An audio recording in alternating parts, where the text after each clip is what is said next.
કચ્છના જિલ્લા મથક ભુજમાં ઉનાળાના આકરા તડકાની શરૂઆત થતાની સાથે જ ઠંડક આપતા ફળોની માંગમાં ધરખમ વધારો જોવા મળી રહ્યો છે।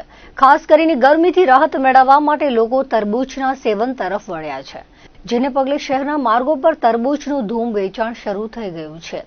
ભુજના વિવિધ વિસ્તારો તેમજ મુખ્ય ધોરીમાર્ગો પર તરબૂચના મોટા સ્ટોલ આકર્ષણનું કેન્દ્ર બન્યા છે।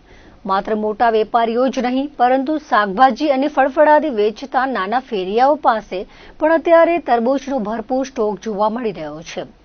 ભુજની ભાગોળે હાઈવે પર વેચાણ કરી રહેલા મોરબીના શ્રમજીવી પરિવારોએ જણાવ્યું હતું કે આ વર્ષે તરબૂચના ભાવમાં કિલોએ 5 થી 10 રૂપિયા જેટલો સામાન્ય વધારો થયો છે। તેમ છતાં ગરમીથી બચવા માટે લોકો ઉત્સાહભેર તેની ખરીદી કરી રહ્યા છે। લાલ ચટક અને મીઠા મધ જેવા તરબૂચ ઉનાળાની બપોરે કુદરતી ઠંડકનો અહેસાસ કરાવતા હોવાથી સામાન્ય જનતા માટે તે આશીર્વાદરૂપ બન્યા છે। આ મોંઘવારીના થોડા અંશ છતાં કાળઝાળ ગરમીમાં જીવને છાતા આપવા માટે ભુજવાસીઓ હોંશે તરબૂચની જયાફત ઉડાવી રહ્યા છે।